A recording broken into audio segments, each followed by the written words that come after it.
This is Audible.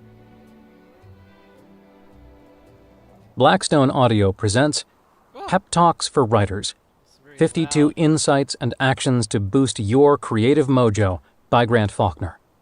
This book is read by Greg Tremblay. Introduction: A Creative Manifesto. Picasso famously said, "Every child is an artist. The problem is how to remain an artist once we grow up. How can we be creative every day?" Well, that's the question this book sets out to answer, and it's an important one, right? I know you feel story ideas beckoning you to give them voice. You've felt the wondrous, magical rushes of creativity. You know how being creative can change the way you wake up, how you approach your work, how you connect with other people. Approaching the world with a creative mindset is wildly transforming because suddenly you're not accepting the world as it's delivered to you, but living through your vision of life. That's the gift I see each November during National Novel Writing Month, NaNoWriMo. I witness thousands of people break down the barricades that prevent them from writing the novel of their dreams and take on the Herculean task of writing a novel of 50,000 words in just 30 days. Writing suddenly leaps up from the cluttered basement of their daily tasks to stand tall on the pedestal of life for an entire month. An audacious goal and deadline serve as creative midwives and an occasional bullwhip, and writers are propelled by the scintillating rushes of their imagination and the galvanizing force of the huzzas coming from what can seem like the entire world writing with them. It seems like such a rollicking novel-writing party is never going to end, but then, on December 1, the roars of rapacious novelists start to quiet. Suddenly, people are doing things like shopping for Christmas presents, studying for finals, or cleaning the mayhem their house has become. Creativity gives the world many things, but it rarely provides a tidy house. The thing I hear most often after National Novel Writing Month is, "I loved writing during NaNoWriMo, but I have trouble writing the rest of the year." It's challenging to muster such energy each day. The galloping pace of NaNoWriMo is over, and it can be difficult to get up on the proverbial writing horse again. Urgent items on your to-do lists clamor for attention, and tackling those items is important, necessary work. Buying groceries, washing dishes, fixing that squeaky door that has bugged you the last 3 years. So really, how could you keep doing something so trivial as write? Suddenly, you start to feel creativity falling down on your to-do list. You know the joy it gives you, the life meaning, yet those slithering, pernicious beasts called the demands of life loudly yell what you should be doing. And I won't even mention the siren calls of social media. No one assigns us to be creative. And what's more, society usually doesn't reward creativity.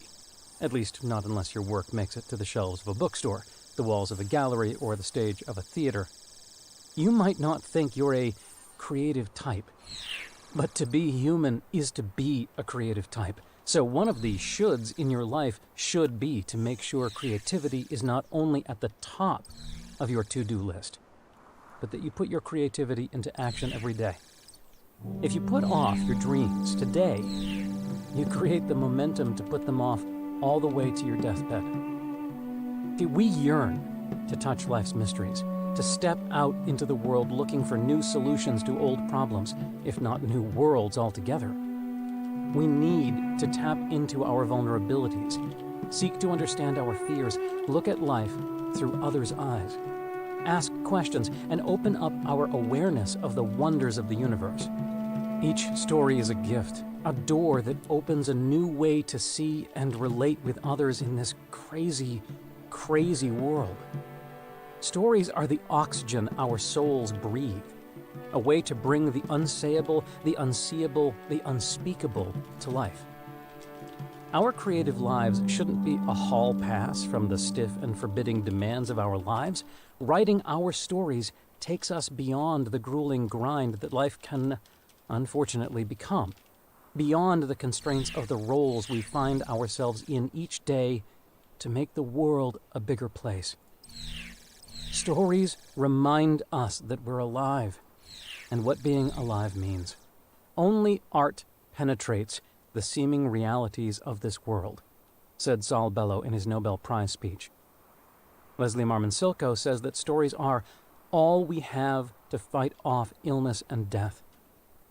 Jacqueline Woodson says writers are the ones who are bearing witness to what's going on in the world.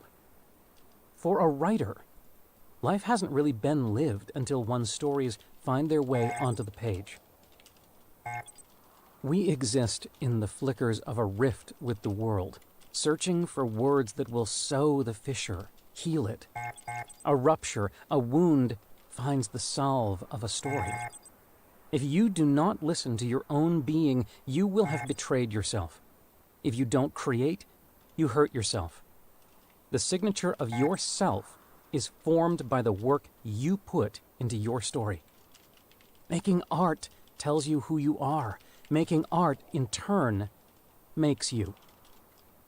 So it's your duty as a writer, as a person, to build a world through your words and believe in your story as a beautiful work of incarnation, to see it as a gift to yourself and others, as something that elevates life with new meaning, your meaning.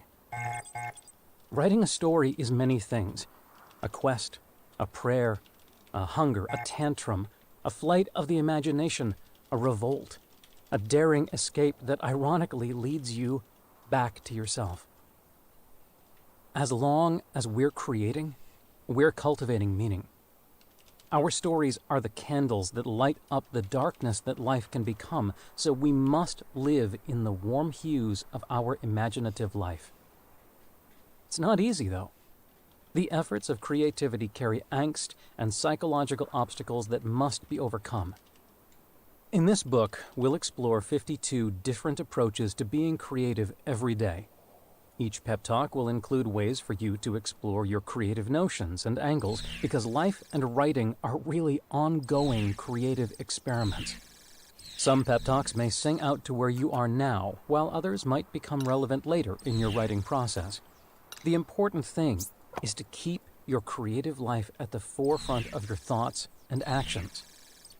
We become the things we do, and I can promise you, if you excavate your life to make room for your imagination, if you open up time to keep writing, you won't just finish your novel, pen the poem in your head, or submit a short story you've worked so hard on.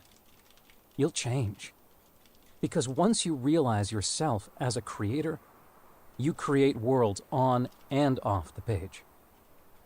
If you hear the whispers of a novel coming from the other room, or ideas for stories caterwauling for their day in the sun, dive in. The days are long, but the years are short, some wise person once said. Your story can't wait. It needs you. 1. You don't need permission to be a creator.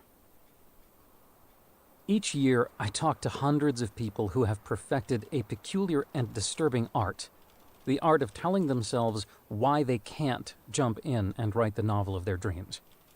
I've never taken any classes, I don't have an MFA. I have a lot of ideas for stories, but I'm not a real writer. Or worst of all, they say, I'm not a creative type. I call this the other syndrome, as in, other people do this, but not me. We've all been there, right? We open up the pages of a magazine and we read a profile of a magnificently cloaked and coiffed artistic being, a twirling scarf, moody eyes, locks of hair falling over a pensive brow. We read the witticisms and wisdom the celebrated artistic being dispenses while drinking a bottle of wine with a reporter one afternoon in a charming hamlet in Italy. The artistic being tells of creative challenges and victories achieved, and then drops in an anecdote or two about a conversation with a famous author, a good friend. There's a joke about a movie deal that fell through, and then an aside about the one that won an Oscar. There's talk about a recently published book, which called to them and gave them artistic fulfillment like no other book ever has. And as we sit in our house that is so very far from Italy, and we look across the kitchen, over the dishes on the counter, to the cheap bottle of wine from Safeway, and the phone rings with a call from a telemarketer. Just as a bill slides off the stack of bills, we tell ourselves, other people are writers. Other people get the good fortune to have been born with a twirling scarf around their neck. Other people get to traipse through Italy to find a fantastic novel calling them. Other people get to be what they want to be, whether it's through family connections, blessed luck, or natural talent. But that's not me. That's other people. And you know what? We're right. The life of an artist is for others because we just said so. And in saying so, we make it true. But here's the rub. Even after negating our creative potential, we're bound to wake up the next day with a tickle of an idea dancing in a far corner of our mind. A memory that is trying to push a door open, a strange other world that is calling us. We wash those dishes, we pay that stack of bills, we drink that cheap bottle of wine, but we know there's something else. We know there's something more. And there is something more. There's the creative life. You don't need a certificate for it. You don't need to apply to do it. You don't even need to ask permission to do it. You just have to claim it. You might not wear scarves in Italy, but you can make your own version of the artistic life no matter where you live or what demands of life you face. It's not always easy, of course. There will be naysayers. Those people who think it's silly or trivial to be a creative type. Those who think it's audacious and pretentious for you to write a novel. Those who think you can't do it because you lack the qualifications. You've decided to escape the mire of your creative slough, and sometimes that threatens others. But you're not embracing your creativity because it's an easy path. You're doing it because you have something to say. And no one gets to tell you that what you have to say doesn't matter because it matters to you. The arts don't belong to a chosen few, quite the opposite. Every one of us is chosen to be a creator by virtue of being human. If you're not convinced of this, just step into any preschool and observe the unbridled creative energy of kids as they immerse themselves in finger painting, telling wild stories, banging on drums, and dancing just for the sake of dancing. They're creative types because they breathe. And you're a writer because you write. There's no other definition. Don't fall into the common trap of hesitating to call yourself a writer if you haven't published a book. It can easily happen. Agatha Christie said that even after she'd written 10 books, she didn't really consider herself a bona fide author. You earn your bona fides each time you pick up a pen and write your story. So start by telling yourself you're a writer. Then tell the world. Don't mumble it, be proud of it, because to be a writer takes moxie and verve. Your task as a human being and as an artist is to find that maker within, to decide that you're not other, you're a creator. Honor the impetus that bids you to write. Revere it, bow to it, hug it, bathe in it, nurture it. That impetus is what makes life meaningful. It's what makes you, you. Try this. Take the pledge. First, tell yourself, I am a creator. Then tell someone else. Tell them you write. Tell them why writing is important to you. You don't have to tell them your story. Just be proud to call yourself a writer. Practice asserting it. 2. How do you create? Despite the plethora of how to write books that promise surefire recipes for writing success, there is no right way to write. The way a person creates is a mysterious thing, similar to a person's favorite color. Why do some people like a certain color and not another one? Blue has been my favorite color for as long as I can imagine, yet some people like red, others prefer periwinkle. And then there are those who like fulvous, a brownish yellow. Why? It just is. And it's a good thing, right? We need the world to be painted a variety of colors. We need to walk through rooms with different hues to feel life as a celebration of color in its many forms, to make life, well, colorful. When I begin a story, I sit down with an itch of a story idea stirring in my mind, and I write a sentence without too much thought. without any maps of logic. And then I write another sentence, and then another. One thing leading to the next, writing in pursuit of faint inklings and distant whispers. Writing to discover, writing just to write. It's as if I'm lost in a foreign city and I'm trying to find my way home. But I can only follow hunches, scents in the air, touches of memory. I'll eventually find my way home, or I believe I will, but I know I'll take wrong turns and end up in places I might not know how to get out of. I know there will be moments I'm scared or frustrated or desperate, but I also know I'll wander into magical places I couldn't have possibly found in any guidebook. It's a fun way to write as a quest. I get to walk through a dark forest and discover something new each time I write. No one tells me where to go. If I get a sudden and impulsive idea, then I can indulge that storyline and explore all its tentacles and tributaries.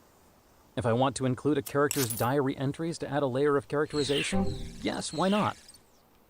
The downside to this approach is that I tend to explore my characters' worlds and meander down their highways and byways more than I stitch everything together into a tight and suspenseful plot. I'm not especially adept at writing the kind of novel where everything is there for a well-considered reason, where one thing leads to the next and the dramatic trajectory is always rising with taut tension. In some ways, I tend to plot after the novel has been written. So, my constant question has been whether I should abandon my loosey-goosey ways and buckle down and outline my novel ahead of time. And not just with a sketchy outline, but a tightly orchestrated game plan. I wonder this when I begin every novel, and then I wonder it more and more as I proceed. Here's the thing, though. I have outlined stories and novels. While it's fun for me to think through a narrative arc and plot it out, if I write with an outline, with so much of the story already formed in my brain, the joy and meaning of writing is diminished. With an outline, I write to determine, not to explore. Instead of walking through a foreign city without a map and looking all around to find my way, I look at the map more than I look at the world around me. For me, planning a novel, at least in any deep and meticulous way, violates the very spirit of why I write. Now, I'm not arrogant enough to assert that my way is the right way. I often question it myself even now. I wonder if I don't outline because of a character flaw or a lack of discipline. I deeply respect writers who use outlines, spreadsheets, post-it notes, and whiteboards to delineate their stories. But I also know that every writer creates in a different and mysterious way, so I try not to chastise myself too much. I often think of The Hedgehog and the Fox, an essay by the philosopher Isaiah Berlin that addresses different creative types. The title is a reference to a phrase attributed to the ancient Greek poet Archilochus, who wrote, "A fox knows many things, but a hedgehog one important thing." Berlin used this idea to divide writers and thinkers into two categories. Hedgehogs, who view the world through the lens of a single defining idea, and foxes, who draw on a wide variety of experiences and for whom the world cannot be boiled down to a single idea. I write like a fox. Others write like a hedgehog. And then others write like another animal, let's say an anteater, and whatever defining characteristic an anteater has guides them to create their stories in their way. There's no such thing as the way to create good work. You just have to find your way. Ann Beattie's favorite hours to write are from midnight to 3 in the morning. James Baldwin liked to rise before dawn, before there were sounds of anyone in the house. Legend has it that Edith Stilwell used to lie in an open coffin before she began her day's writing because a foretaste of the grave was supposed to inspire her macabre sensibility. Some writers thrive in solitude, while others seek to write with others. Some writers are vitalized by background noise, while others are horribly distracted by it. The most creative people often contain contradictory extremes, inhabiting a multitudinous personality. I did NaNoWriMo the first time because I'm such a slow, plodding writer and wanted to experience my imagination at a different pace. I'm an early morning writer, but sometimes on a Saturday night I'll make a pot of coffee at 10 and plan to write into the dark silence of the night. I might just write my next novel on note cards, as Vladimir Nabokov did, and I'll never quit dallying with different types of outlines and chastising myself for pantsing, winging it anyway.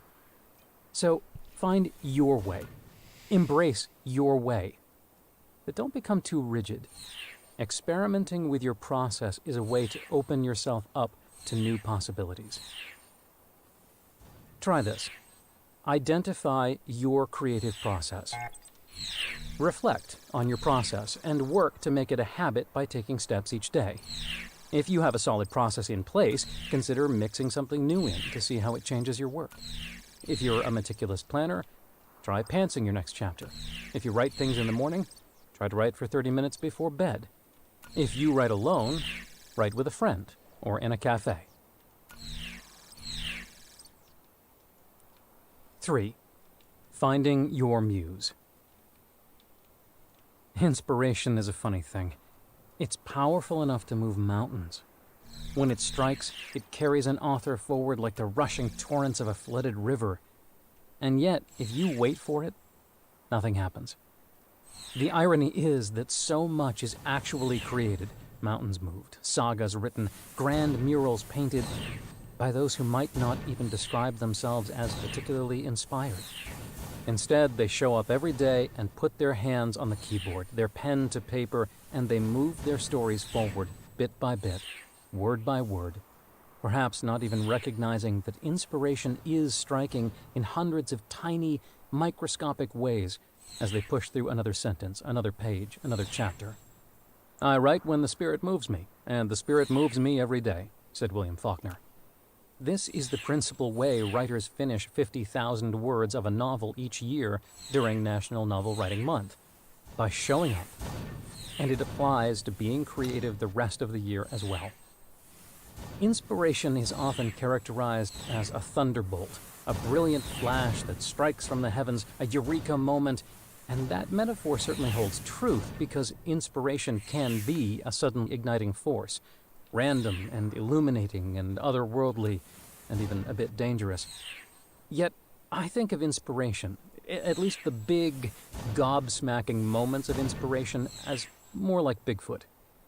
Sightings of Bigfoot are rare, and he's so elusive that he can't be captured physically, or even truly on film, so his very existence is in question.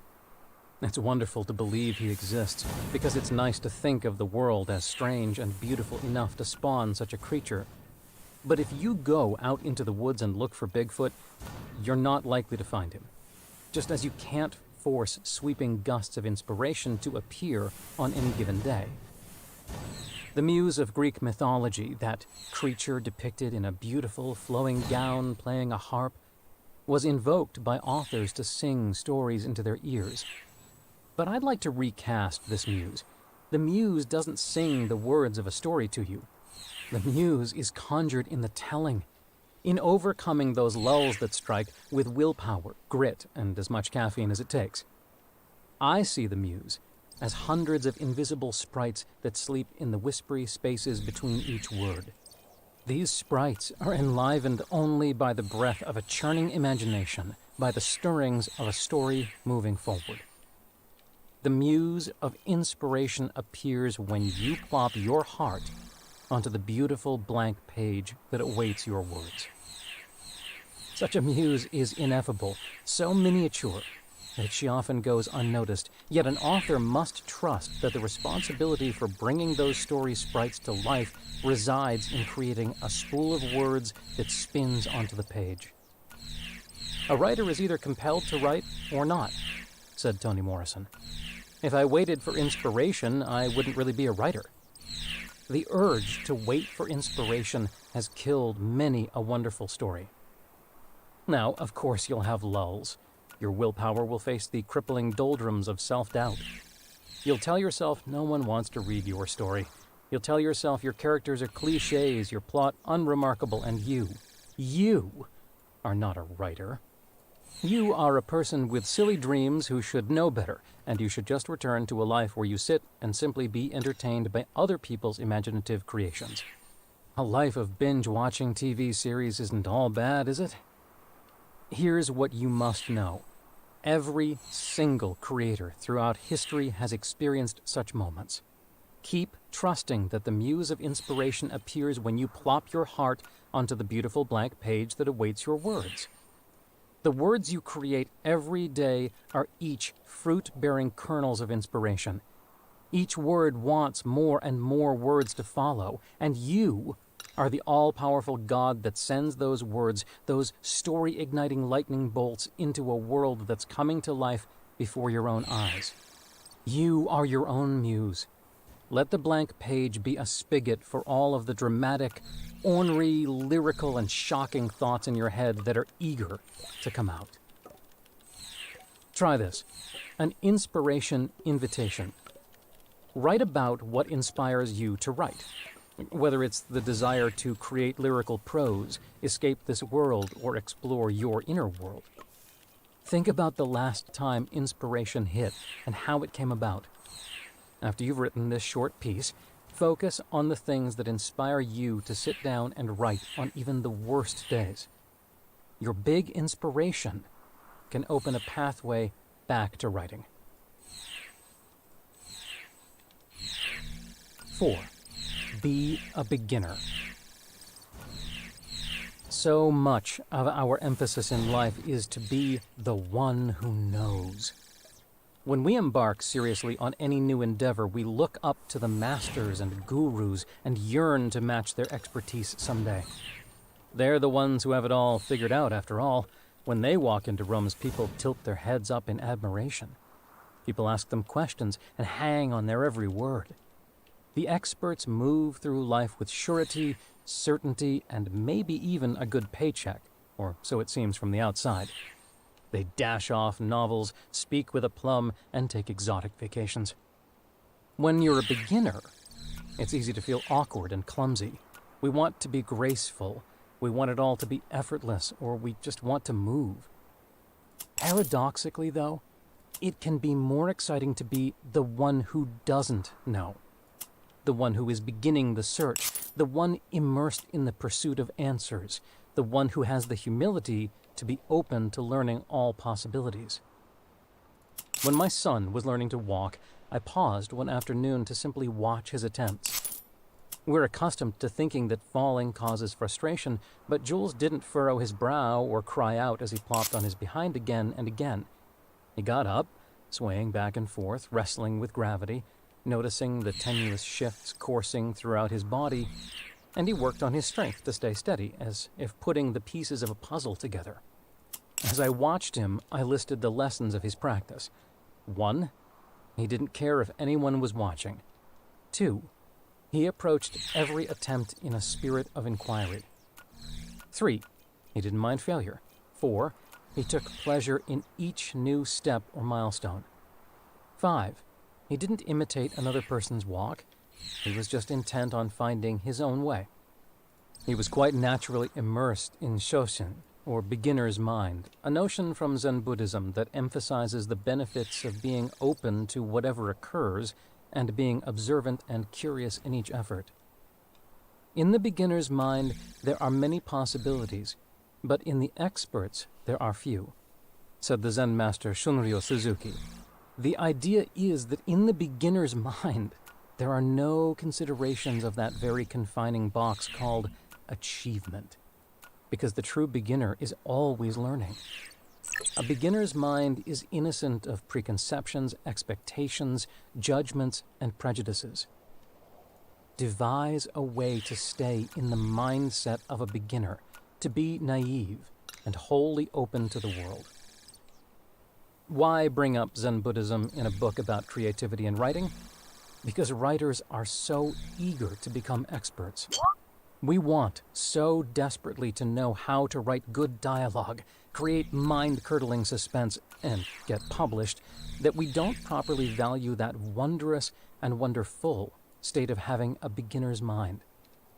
In the heat of our aspirations, it's easy to overlook the power of the fresh approaches we're discovering and the potency of possibility that's driving us. We don't know that being an expert is often boring, and we can't possibly realize that the expert we so envy just might covet and miss the flowing flexibility of our beginner's mind. Think about it. When you know something, you're a little less awake, a little more dulled. If you're an expert, you've already got it figured out. You've put a stake in the ground about storytelling, life, politics, whatever it might be. So you live and create within that position. And you tend to not pay as much attention to what's happening as a result. Too often, becoming expert means becoming finished. So thoughts ossify, and the imagination follows such familiar patterns that the word imagination might not even best describe it. Becoming expert means feeling you know more than others, which too often means listening less, because you've got wisdom to dispense, to put into action. People often disparage modern art by saying that it could be done by a child, but maybe that should be viewed as a compliment. Why should a work that has stiffened around an identity, made solely through the discipline of craft, merit more praise? A work of art that is closer to the beginning of life, its initial propulsions of gestation, holds a valuable life force, the sparks and excitements of making. It is necessary to any originality to have the courage to be an amateur, said Wallace Stevens. Our minds gravitate toward acquiring things, the getting of knowledge. There is always more knowledge to get, and the more knowledge you have, the more powerful and strong you think you are. Your writer's toolkit gets heavier over time, and hopefully your stories get better as well, but sometimes carrying that heavy writer's toolkit can be more of a burden than an asset. My recommendation? Don't worry about having it all figured out. Shed culture's moral and artistic demands. Divest yourself of whatever preconceptions and conventional ideas that might narrow your vision. Devise a way to stay in the mindset of a beginner, to be naive and wholly open to the world, so you know how to keep your thoughts crisp and unjaded, so you come to your writing each day with a dewy notion of expansive possibilities. Matsu Basho, the great Japanese haiku poet, said, "Seek not to follow in the footsteps of men of old, seek what they sought." That statement is a Zen koan unto itself. Its essence is to pursue your truth rather than imitating another's expertise. If you're always seeking, then your worldview expands. If you're always trying to mimic another's expertise, your worldview narrows and diminishes. And what if you don't become an expert? Ever? What if you assume the open mind of a beginner with each sentence you write, just as you did with your first story? I read a story about a professor who once visited a Japanese master to inquire about Zen. The master served tea. When the visitor's cup was full, the master kept pouring. Tea spilled out of the cup and over the table. "The cup is full," said the professor. "No more will go in." "Like this cup," said the master, "you are full of your own opinions and speculations. How can I show you Zen unless you first empty your cup? Keep your cup empty. Remember your first urges, the feeling you had when you wrote your first story." Try this. Return to a beginning. Think back to a beginning. Your first guitar lesson, the first poem you wrote, the first time you traveled to a different country, even the first time you fell in love. Reflect on what possibilities you felt, how you noticed things, what experiments you conducted, perhaps even without knowing it. 5. Make your creativity into a routine. It's always easy to find better things to do than write. "I hate writing. I like having written," Dorothy Parker famously said. She nailed it for many writers. There's been many a time, especially on a labored day of writing, when I've looked out the window on a nice sunny day and wondered why I don't take a hike with friends, go to a matinee, or just sit and pass the day with a good book. I'm an adult, I tell myself. I can do anything I want with my free time. Why am I sitting here and forcing myself to write when I could be indulging in practically any pleasurable activity I want? Writing can be daunting. frustrating, and even frightening, yet then somehow magically fulfilling. That's why having a writing routine is so important. If there's a single defining trait among most successful writers, it's that they all show up to write regularly. Whether they write at midnight, dawn, or after a 2-martini lunch, they have a routine. A goal without a plan is just a wish, said Antoine Saint-Exupéry. And a routine is a plan of dedication. A routine helps obliterate any obstacle hindering you from writing, whether it's a psychological block or a tantalizing party invitation. But it's even more than that. When you write during a certain time each day and in an environment designed solely for rumination, you experience creative benefits. The regularity of time and place serves as an invitation for your mind to walk through the doorways of your imagination and fully concentrate on your story. Routines help to trigger cognitive cues that are associated with your story, cloaking you in the ideas, images, feelings, and sentences that are swirling in your subconscious. If you anoint a specific time and place for writing, make it sacred and regular, it's easier to transcend the intrusive fretfulness of life and rise above its cacophony.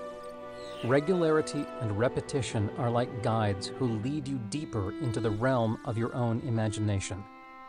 In fact, another name for muse might be routine.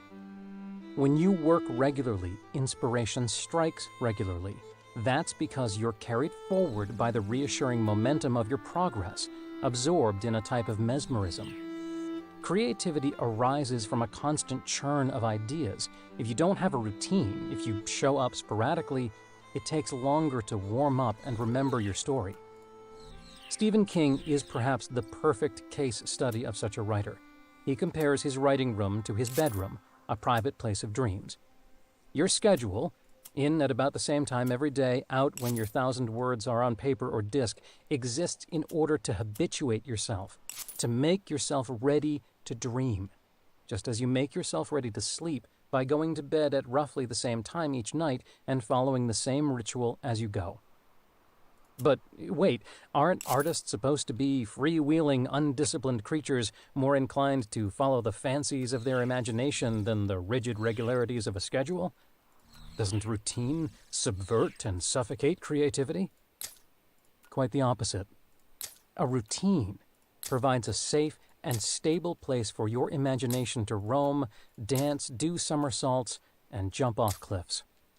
Also, routines don't have to be overly routinized. I have a tradition of buying a new hat for each new novel I write. A hat that fits the theme, if possible, just to change my writing energy a bit. When I put on the hat, I get into the character of the novel. I signal to my brain that I'm ready to write. For one macabre tale, I wore a coffin hat, a short version of a top hat. For another one, I wore a derby. For this book, I've donned a bowler. Do you have a particular talisman, article of clothing, or ritual that can guide you into your routine? How can you make your routine like a hat you put on each day? Try this. Routinize your routine. What was the last noticeable change to your routine? How did it impact your writing, either positively or negatively? What can you do to make your routine work for your creativity? 6. Goal plus deadline equals magic. If you've done National Novel Writing Month and learned just one thing, it's the power of setting a goal and having a deadline to keep yourself accountable. A goal and a deadline serve as creative midwives, NaNoWriMo founder Chris Beatty wrote in No Plot, No Problem. The words goal and deadline might not ring with any poetic allure, but these two words are perhaps the most important concepts in living the artistic life, ranking right up there with inspiration and imagination. Creativity is one part anticipation, one part commitment. Here's the rub, though. I think NaNoWriMo has spoiled many of us. It's just a month, a short, condensed period of time, So despite achieving the gargantuan task of writing 50,000 words in a month, it's only 30 days. A fiery burst, less than 10% of the year. Many people awake on December 1st, thrilled with their November achievement, and in their gasping breaths, they determinedly make a pledge, "I'm going to finish this novel," only to find themselves drifting aimlessly in a state of abeyance, and then making a vague promise to finish it someday, which we know is unlikely to come. I've been one of those people. I'm an expert at fake productivity. I get trapped in an infinite task loop where I'm consistently accomplishing little actions but making dubious progress toward completing a novel. I do research. I tinker with the first sentence, the first paragraph, the first chapter. I go back and do more research, or I get distracted by the glistening sheen of an entirely different writing project. New novel ideas are always at their brightest before the writing begins. I've concocted these writing evasions, which feel like productive writing, because I don't truly want to deal with the mess of the whole thing. My rough draft is like a toddler just out of diapers cavorting in glee with crumbs of pirate's booty on its lips and juice dripping onto its shirt. It's knocking over things all over the place and yelling too loudly. I love my story's exuberance, but I'm fatigued by the thought of teaching it to grow up. A goal without a deadline is like a class full of students without a teacher, full of potential, but lacking structure. "The road to hell is paved with works in progress," Philip Roth said. I want to get out of this hell. So, how to finish? The lessons of NaNoWriMo apply to creative projects year-round. Make a goal, set a deadline, and devise a plan of accountability. Goals give us direction. But a goal without a deadline is like a class of students without a teacher, full of potential but lacking structure. If I don't give myself a deadline and track my progress, my novel will exist in a perpetual state of questionable movement. I know, because one of my novels took 10 years to finish. You don't need to write 50,000 words each month, of course, but think about what you can do each day on a regular basis. Can you revise your novel for an hour each day? Okay, then set a goal of 30 hours of revision in a month and track yourself each day. Can you write 250 words a day? Okay, then set a goal of 7,500 words in a month. Funny how 250 words each day can add up. If you write 7,500 words a month, you'll write 80,000 words in a year, which is a good-sized novel. Even a snail can travel a great distance if it moves forward each day. The key thing is that you can't set a vague goal. Without a clear goal, you're likely to find a million ways of talking yourself out of committing to achievement. I think of this scene in Lewis Carroll's Alice in Wonderland. Cat: "Where are you going?" Alice: "Which way should I go?" Cat: "That depends on where you are going." Alice: "I don't know." Cat: "Then it doesn't matter which way you go." Goals are the lighthouse that guides the boat to shore. They're the North Star we follow. Even with such a system, however, lapses are inevitable. I make a list of obstacles that I will likely face, whether it's an onerous work deadline, self-doubt, or outright boredom with my novel, and I think about how to overcome them. After a lapse, it's important to forgive yourself, readjust your goals, and give yourself a fresh start so that a bad week of writing doesn't lead to a bad month of writing, which then turns into a bad year. It's all about designing your life around the things you rationally want to achieve instead of sinking into the powerful claws of more impulsive needs. We tend to be myopic creatures, preferring positive outcomes in the present at the expense of future outcomes. But our present self is doing a disservice to our future self, who will scream back into the dark hollows of the past, "Why didn't you work on our novel?"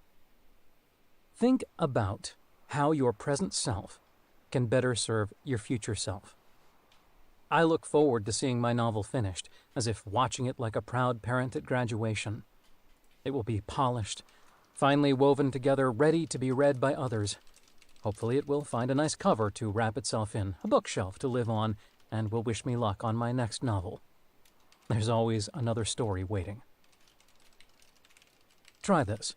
Set a goal, set a deadline. This is the big moment. Map out your writing goals, big goals, and all the milestones that lead up to them. Pin a piece of paper with your goals over your writing desk. Tattoo them on your arm if need be. Set deadlines on your online calendar with reminders. Form a strategy of accountability and enact it. 7. Embrace constraints. If you talk to another writer, any writer, no matter if they have just begun to write or if they have a few published books under their belt, you'll likely hear complaints about their lack of time to truly write the novel of their dreams. They yearn for a utopian ideal where time is expansive and unfettered, without worry about paying bills, or perhaps without worry of even making meals or cleaning the house. A pure time to write and nothing else. I'm such a writer. If I had my druthers, I wouldn't shop for groceries or even gas the car. I'd reside in a completely pampered life where I would wake up and write every day, and then, and only then, would I truly realize the resplendency of my creative potential and write the novel of my dreams. Instead, my writing life is a cramped and hectic affair. I work all day, return home to household chores and parenting duties, and bustle through a weekend of demands, whether it's taking my kids to games and birthday parties, or doing one of the nagging tasks to keep my house from falling down, or staring at the house falling down, which is a more likely scenario. My wife and I joke that we're in a constant race against time. I try to wake early in the morning before work on the weekdays to write, and then I'll often jot down a smattering of thoughts while watching my kids play soccer, but I write mostly within the nooks and crannies of time, not in its expansive glories. I suffer from what I call the not enough blues. Not enough time. Not enough money. There's an old saying that if you argue for your limitations, you get to keep them. But truth be told, I've started to realize I'm lucky to have my limitations. I now see constraints as advantages in disguise. I've observed many a person with time on their hands fritter it away, and then have the audacity to complain about their inability to get anything done. Our imagination doesn't necessarily flourish in the luxury of total freedom, where it's likely to become a flabby and aimless wastrel. Our imagination thrives when pressure is applied, when boundaries are set. Think of poetry, the box of a poetic form, whether it's a sonnet, a villanelle, or a haiku, makes the creative act more difficult, yet the requirements of the form force the writer to look beyond obvious associations and consider different words that fit into the rhyming or iambic scheme. Imaginative leaps don't necessarily happen by thinking outside the box, as the popular saying goes, but within the box. Improvisational comedy troupes often employ a similar technique of constraint by asking the audience to throw out suggestions, often surprising and contradictory ones to the performers. The actors have to perform right away without a plan, let alone a conversation between them. The skit emerges with help from a simple rule: accept without question what is given to you by your fellow performers. Every line you produce must build on one that came before, and you can never second-guess that line. Marvelous, surprising skits are created on the spot, in the confines of the moment. So, not having enough time to write might just be the best thing for your writing. Think of National Novel Writing Month. Very few people say they have the time to write 50,000 words in a month. But such a tight deadline forces one to become more energetic. By focusing on what you can give up for a month, social media, TV, and the like, and using that extra time to write vigorously toward a goal, you're drawing from a deep well of creativity that would have otherwise gone unexplored. A time restriction takes away the choices available to us, choices that can have a paralyzing effect, causing one to dally and maybe not start at all. Constraints, however, keep perfectionism from niggling away at you, so you dive in and just start writing because you have to. Ray Bradbury wrote Fahrenheit 451 on a typewriter during his lunch breaks.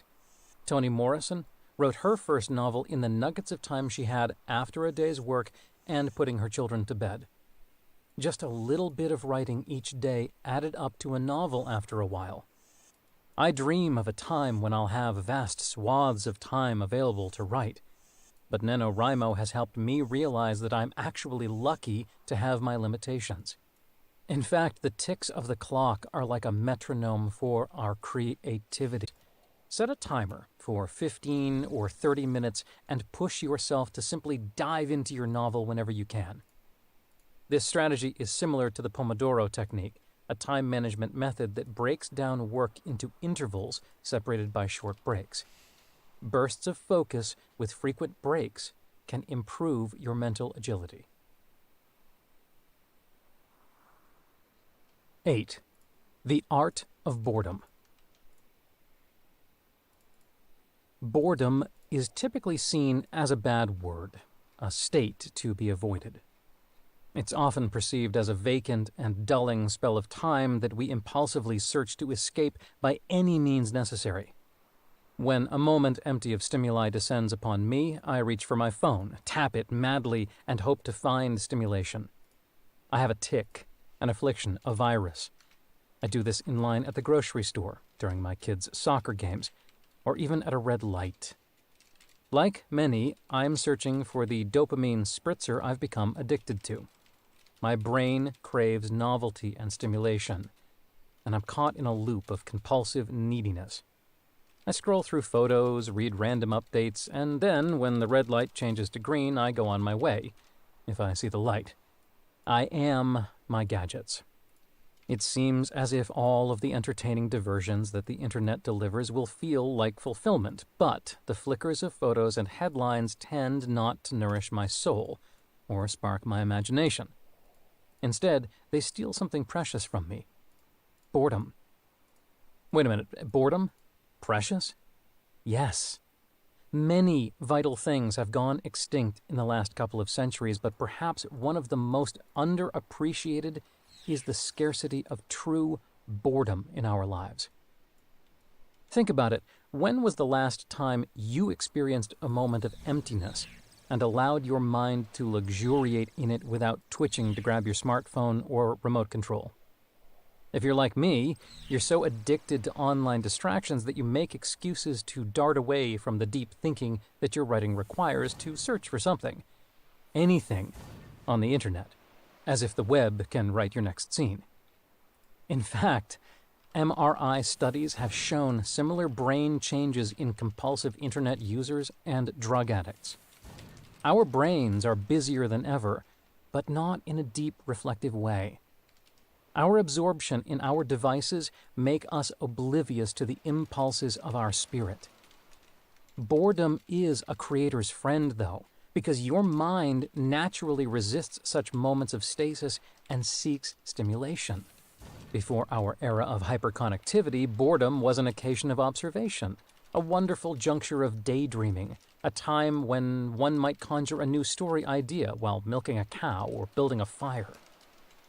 Mysteries abound in the time we're not entertained. Boredom initiates motion. When you pause to accept boredom's invitation to actually experience the world, your senses become heightened, and you notice things you wouldn't have otherwise. If you allow yourself to be absorbed in the stray, lingering moments of life, these seemingly fallow moments can actually become a fertile breeding ground for ideas. Being bored signals to the mind that you're in need of fresh thoughts and spurs creative thinking. Boredom heightens daydreaming because moments of boredom resemble sleep. When the mind finds itself in an interlude of rest, synapses connect in different ways, and new thoughts form. So, even though you might think of the time waiting in line at the grocery store as dead time, your mind is actually readying itself for an imaginative adventure or an illuminating insight. I think of boredom as a meditator's breath.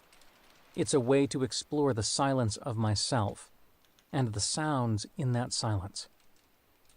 In the musician John Cage's 4 minutes 33 seconds, his most famous piece, a pianist walks on stage to play a composition, sits erectly at the piano, adjusts the sheet music, and pauses for 4 minutes and 33 seconds. In that intense silence, sound is transformed.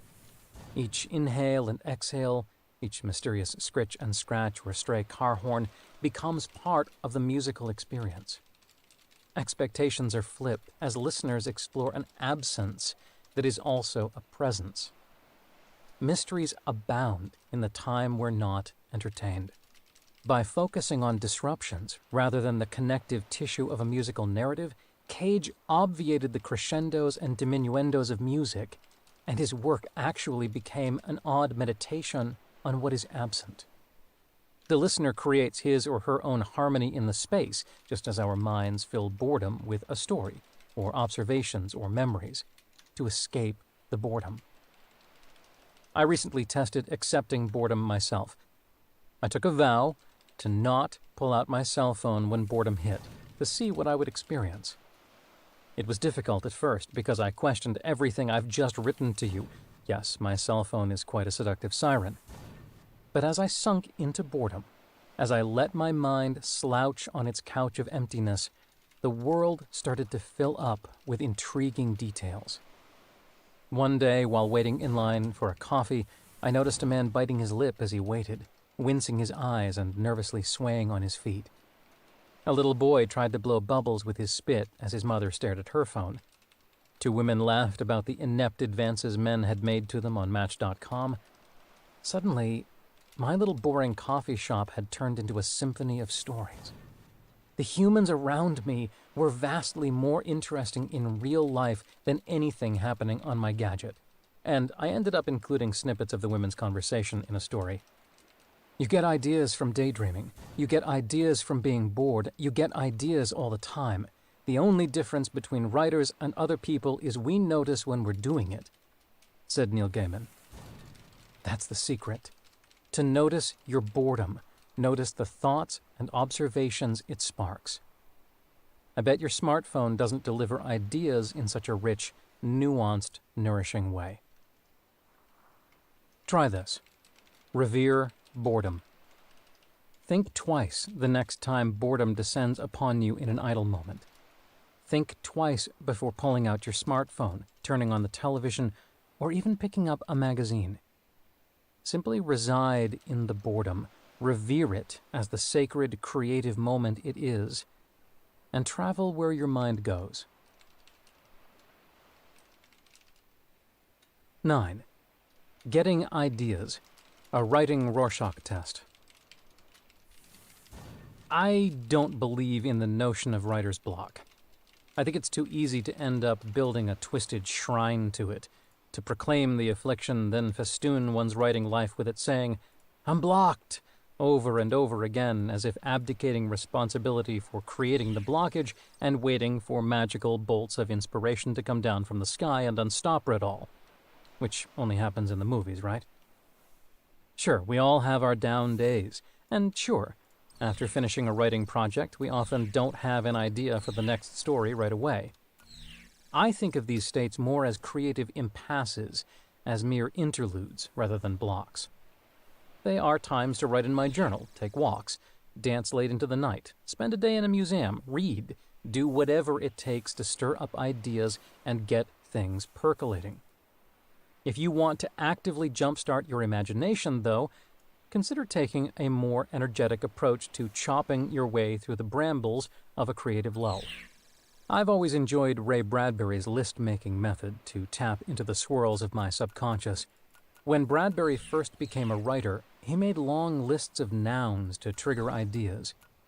He said each person possesses a wealth of life experiences in their minds, and you just have to find a way to bring all of these things to the surface, recognize patterns, and read the tea leaves for your story.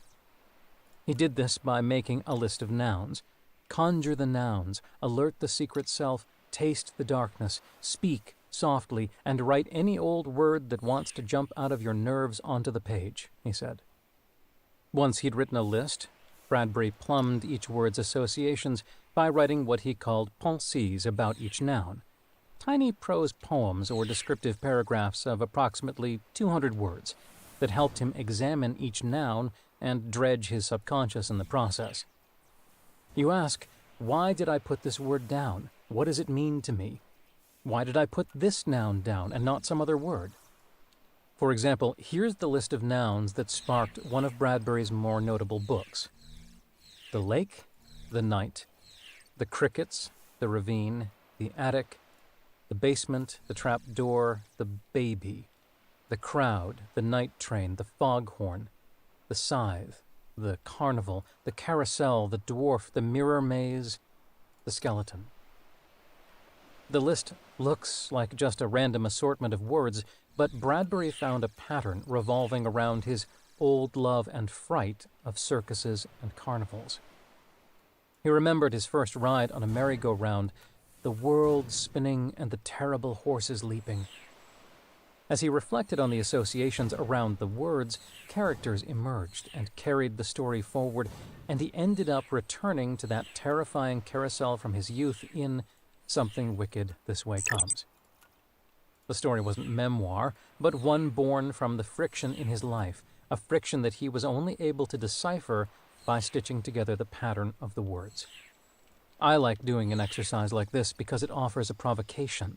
It's a personal Rorschach test, a way to open those tightly shut doors of your mind and follow the surprising feather of a memory as it wafts through time's secrets. There are many other prompts you can use. I've always been a letter writer, so I sometimes mine my memory for the odd characters who have passed through my life. We'll stop there.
I'm logging out of here.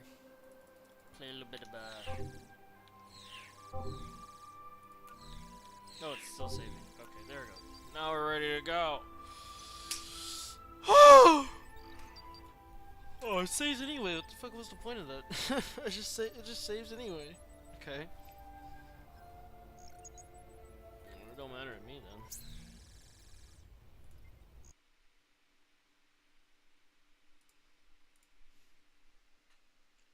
Play some Fortnite.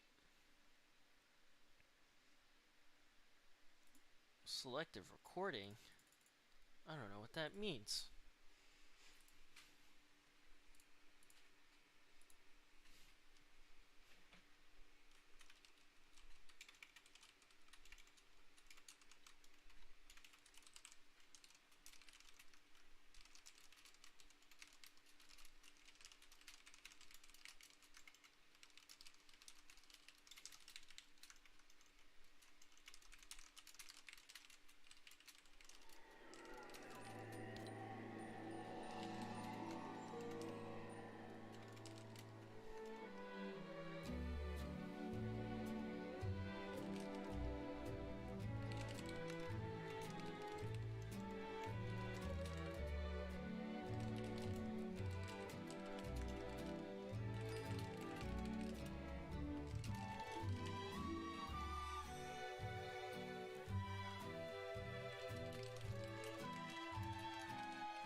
Just save the world.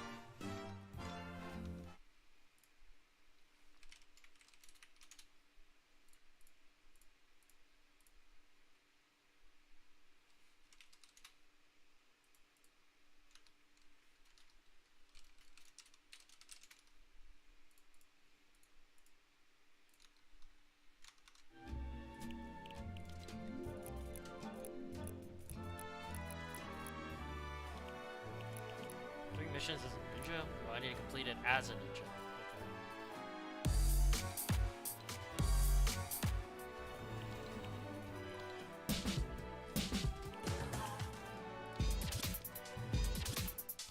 My bestie,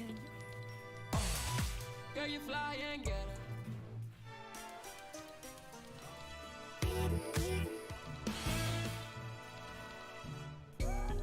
Rolly, rolly, rolly with her.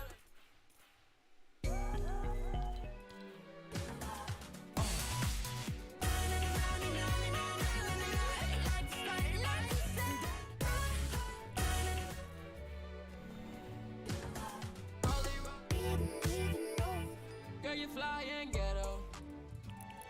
Okay, how do I completely forgot how the fuck I changed that. Hero loadout, I think? And then I switched to like somebody with like that's like a ninja class, right? Which I think is her.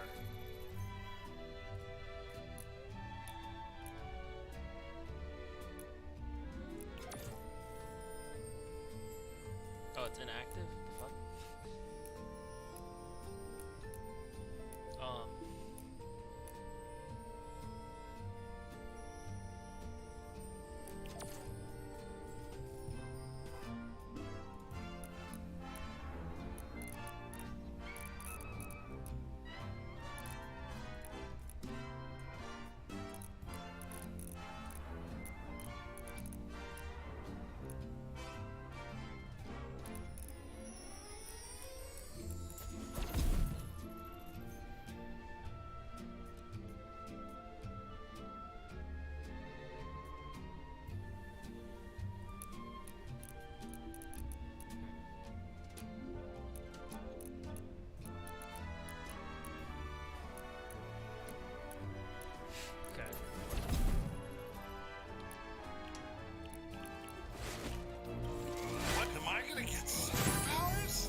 complicated inner life. Sure, I'll just open all of them. Fuck it.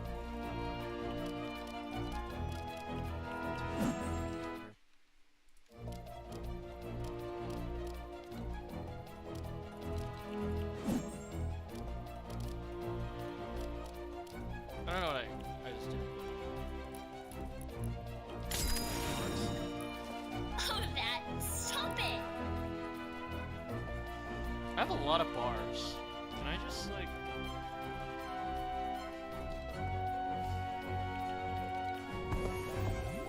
Works.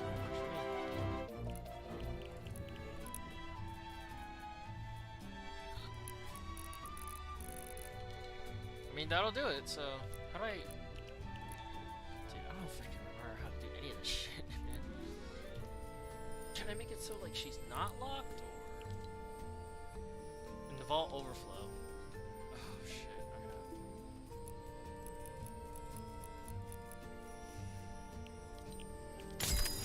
What now? Can I do it now? Oh, what the heck is that? What does that mean?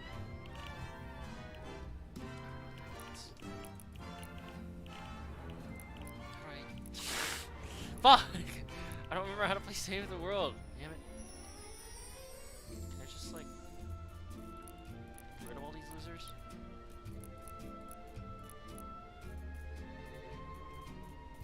That is quite a lot, though.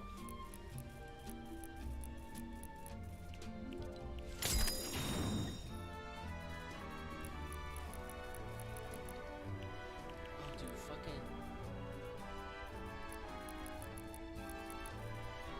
Okay, that shouldn't count. Is it schematics? Oh, that probably makes more sense now.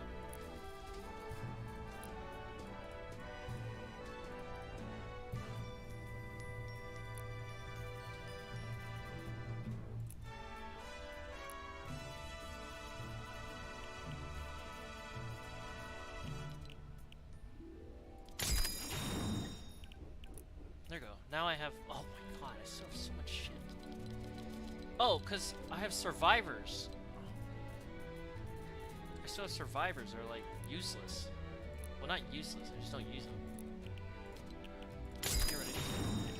Boom. What? I still don't have enough? Bruh.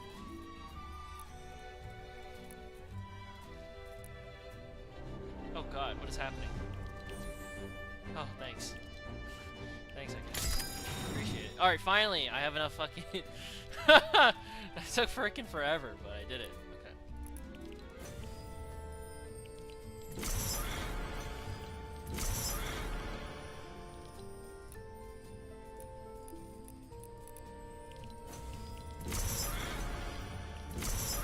I don't know what I'm doing, to be honest, to be very for real.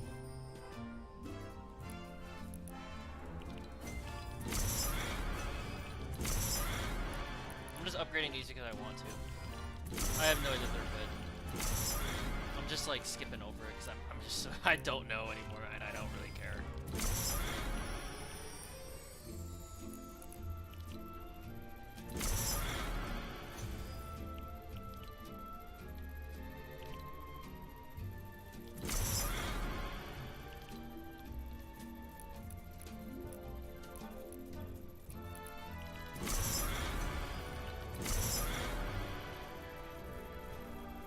Now do the job for me now.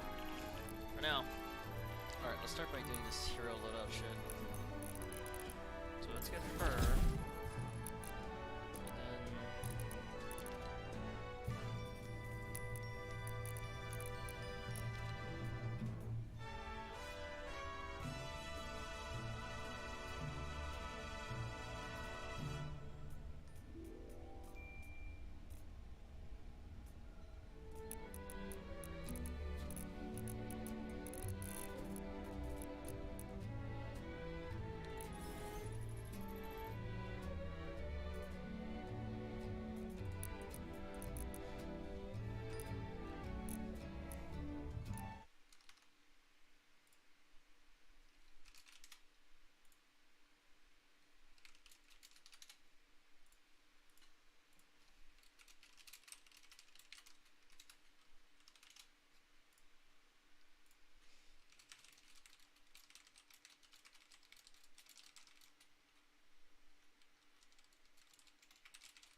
cool. Now that I finally did all that, now I can fucking do this stupid, this stupid thing.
Works.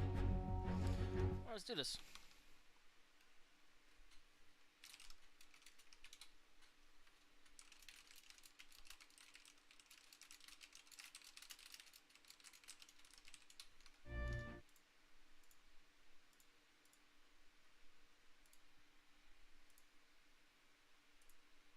This area has been destroyed.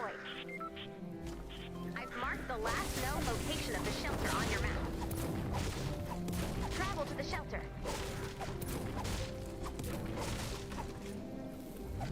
Good! You've reached the shelter.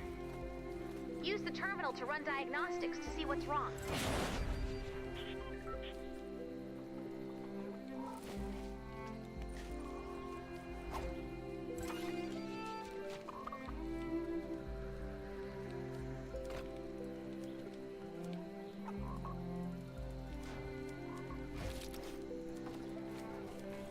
This be all made out of wood.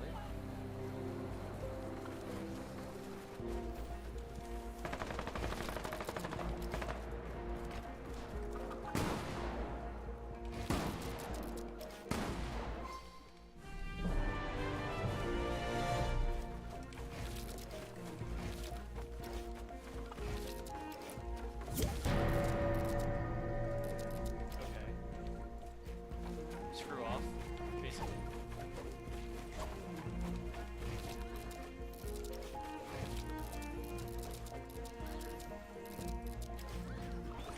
Oh, it actually tells you what you need. I just realized that. I'm silly. I didn't even see that.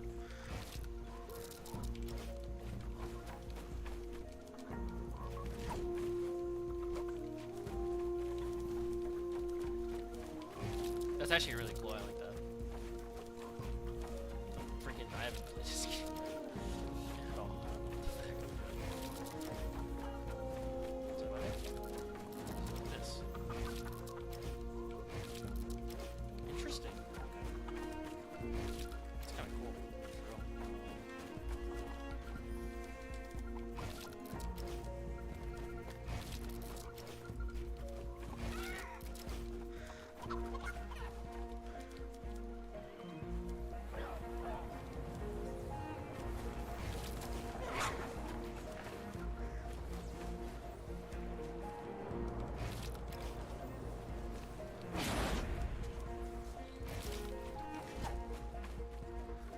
That's it. Oh.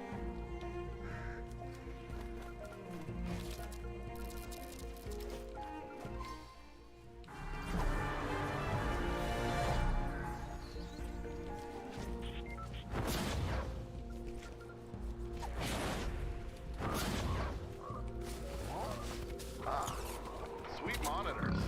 I can hear the treble already.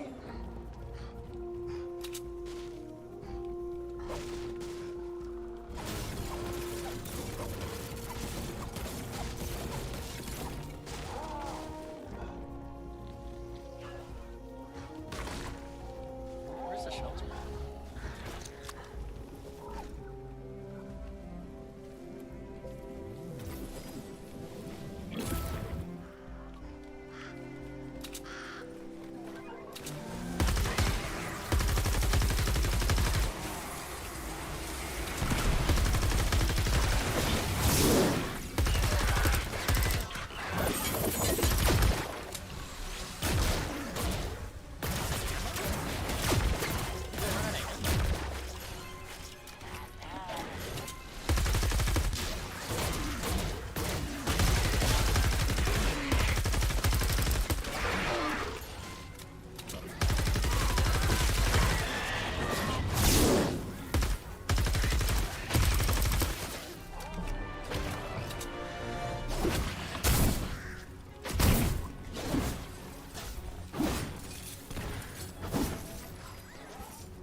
odd that nobody's joining. Usually people would be joining by now.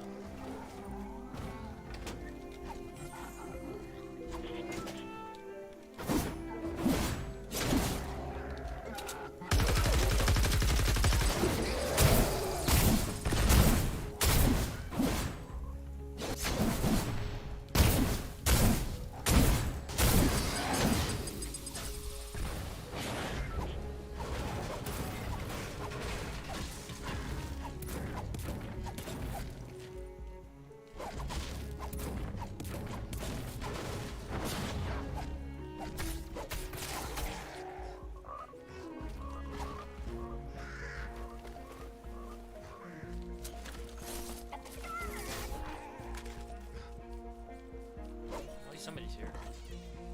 Somebody's here to make my day better.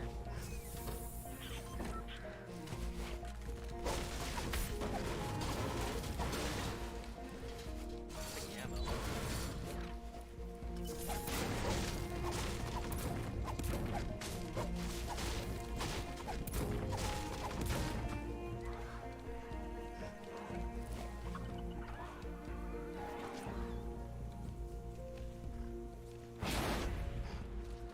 I think this is just a perk ninjas have. I don't remember being able to double jump with any other character.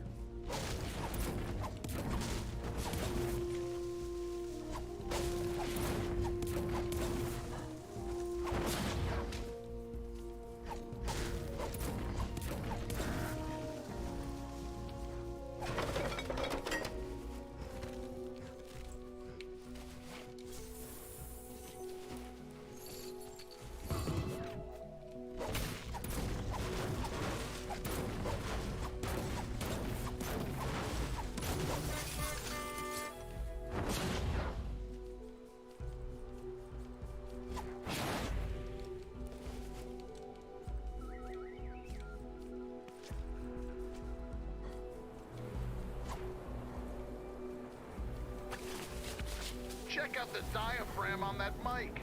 It's huge.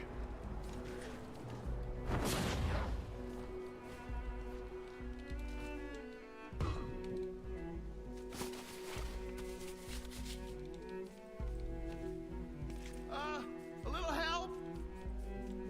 Thank you. You're welcome. I didn't do anything.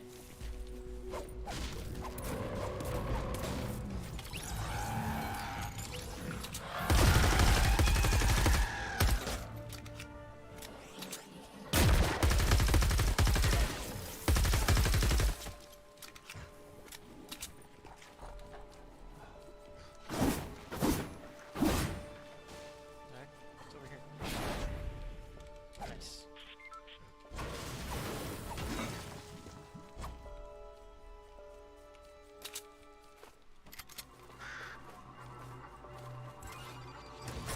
Sure.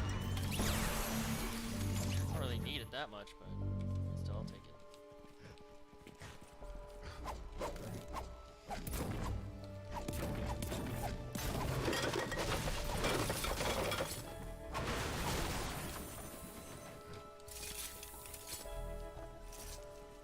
Nothing like simple mechanical parts.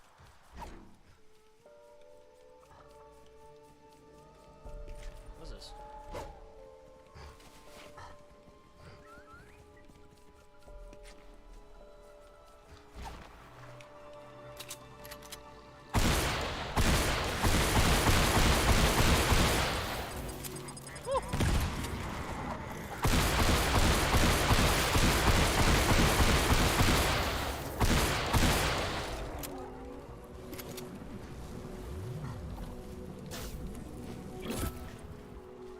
What's that?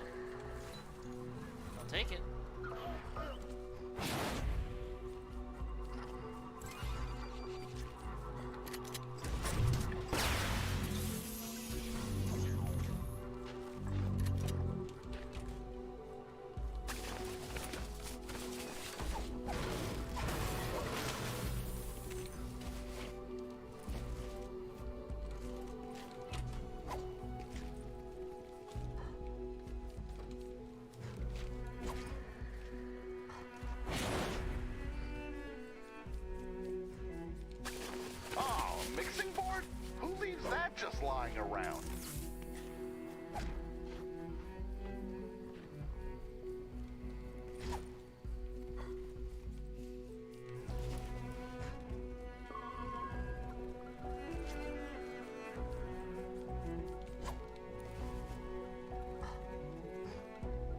Oh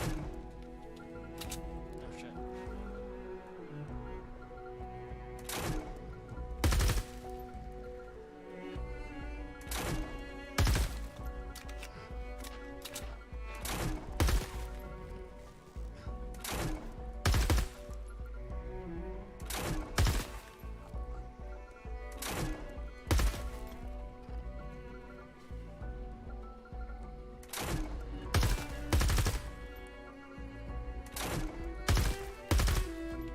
Nice. I don't really care.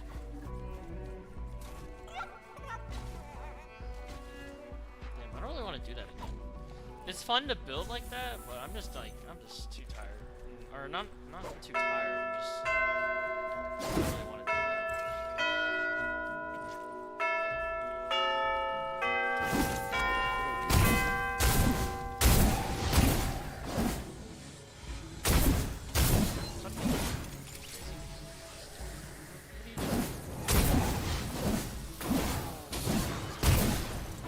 I got him.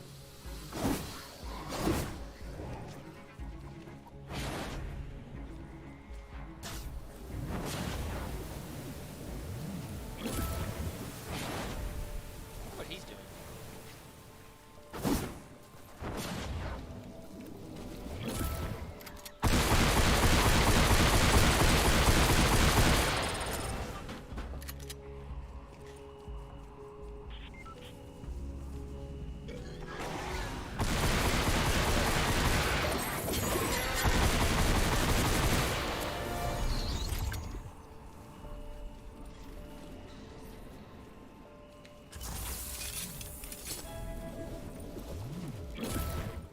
Yeah, I'll take it.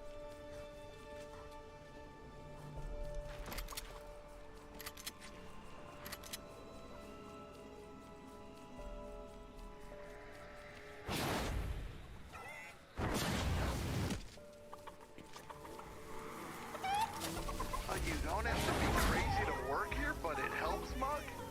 Perfect.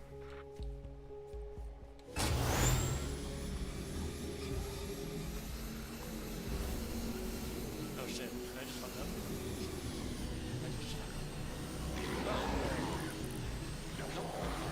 Oh, uh-oh. Get out of here. I think I'm just gonna have to build.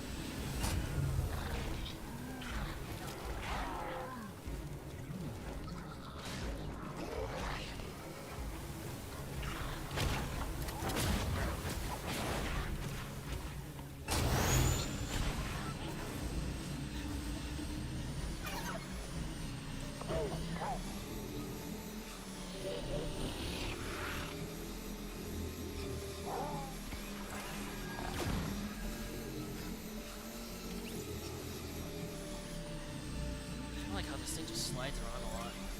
Usually kind of didn't do that.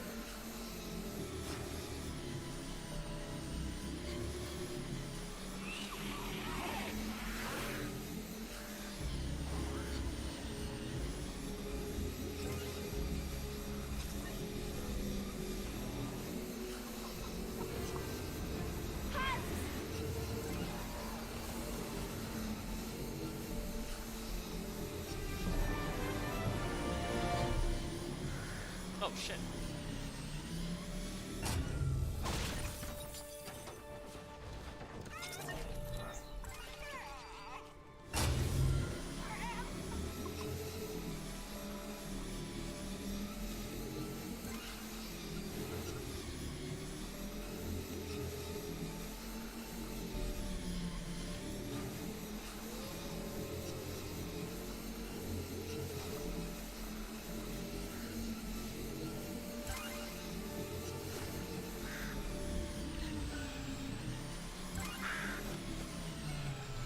Sure.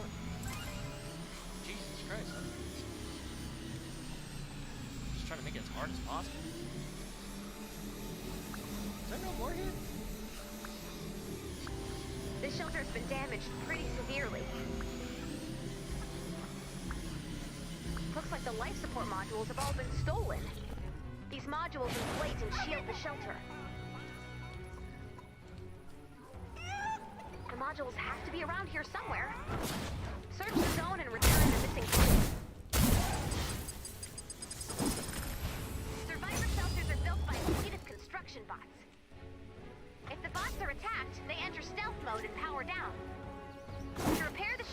we'll need to reactivate all of the construction bots.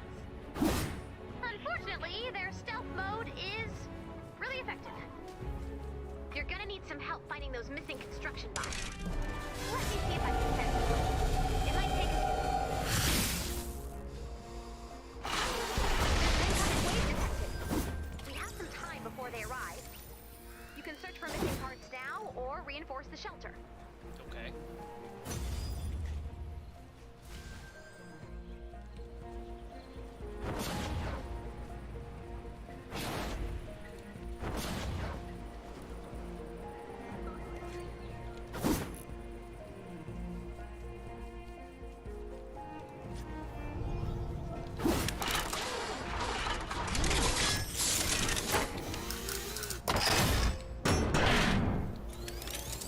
The construction bot has been reactivated.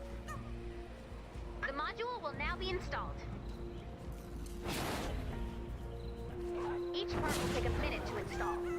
So, 8 modules, 1 minute per module. That equals a lot of bullets. Oh, I can't. Help has arrived. Go find Seabot. I've marked his location on the map. Seabot only has a limited amount of energy. If you don't activate its scanner, it will have to return to recharge.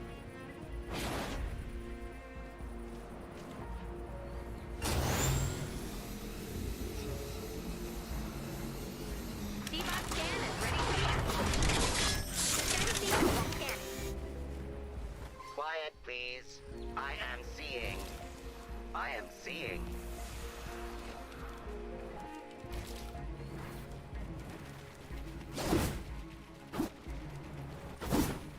A module has been installed.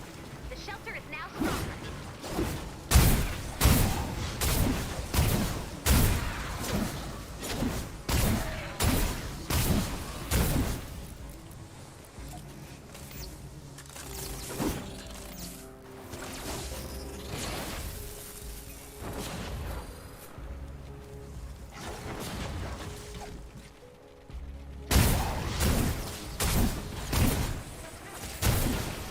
Not the eye.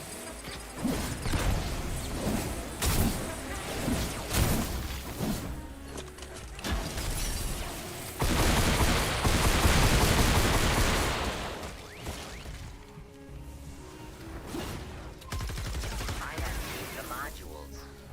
The parts are now marked on your map. Thanks, Seabot.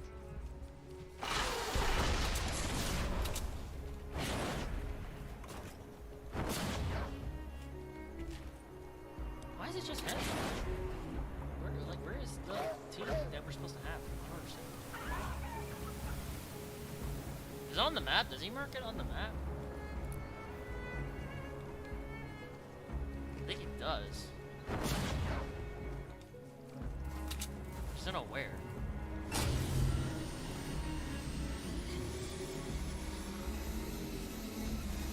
Oh, nice. Somebody actually joined? Crazy.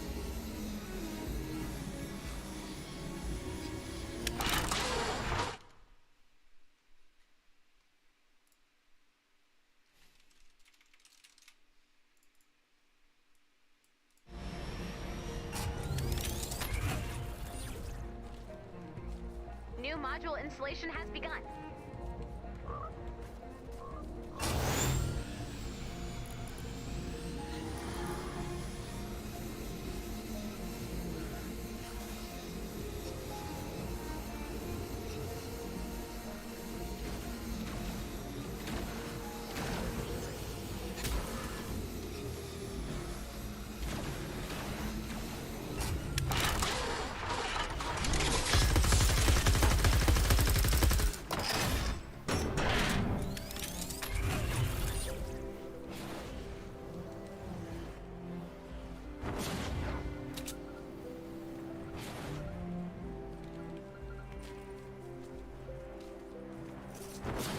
Seabot incoming.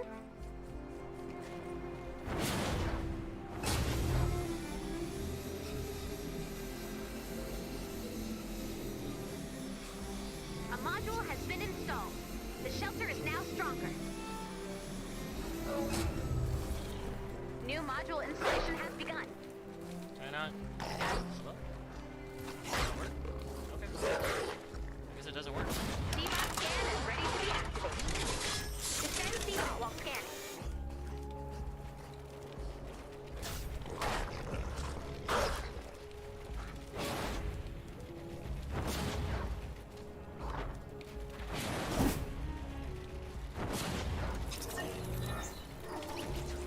Quiet, please. I am seeing.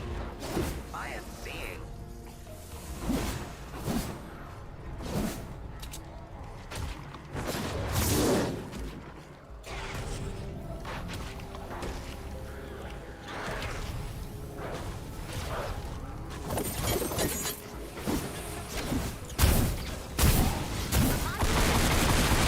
The shelter is now.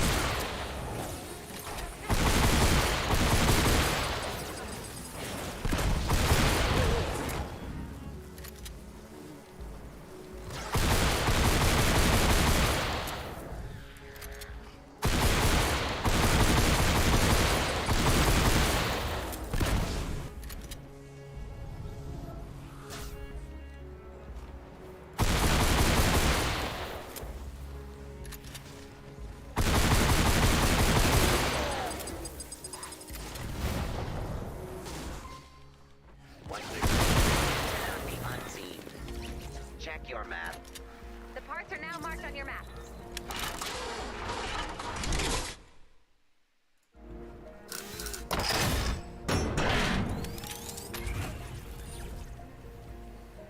New module installation has begun.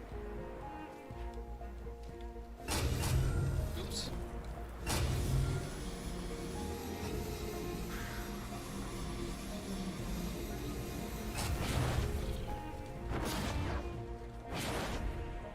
God, it's so much faster. Oh, I just died.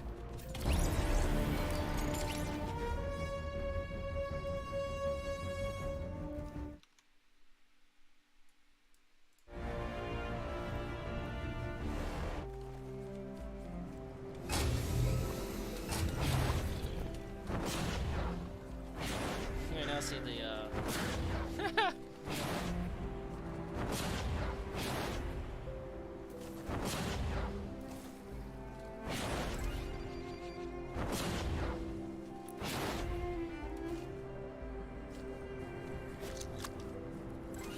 A module has been installed.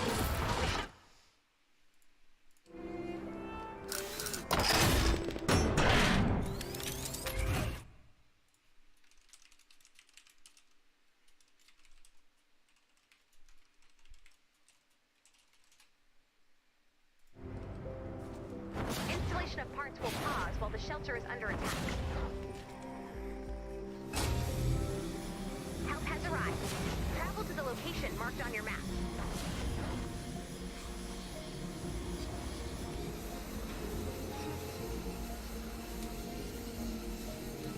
Seabot scan is ready to be activated.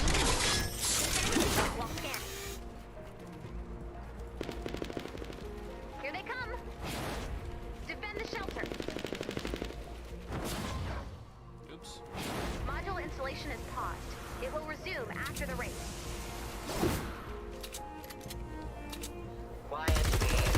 I am seeing. I am seeing.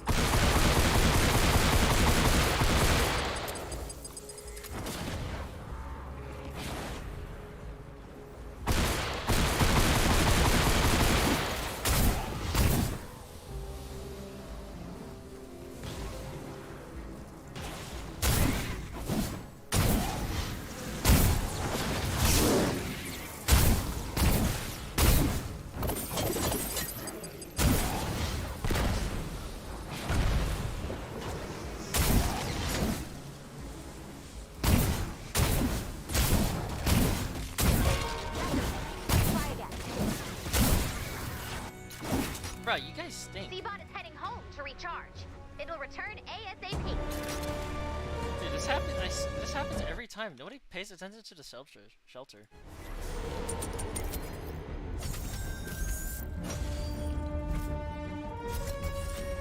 Did I at least level up? No, I didn't even level up. Dude, come on, this happened last time too. That's the worst part. Nobody pays attention to the shelter. Whatever. Alright, I'm just gonna stop playing. Whatever. Alright, that's it for today. Alright, goodbye.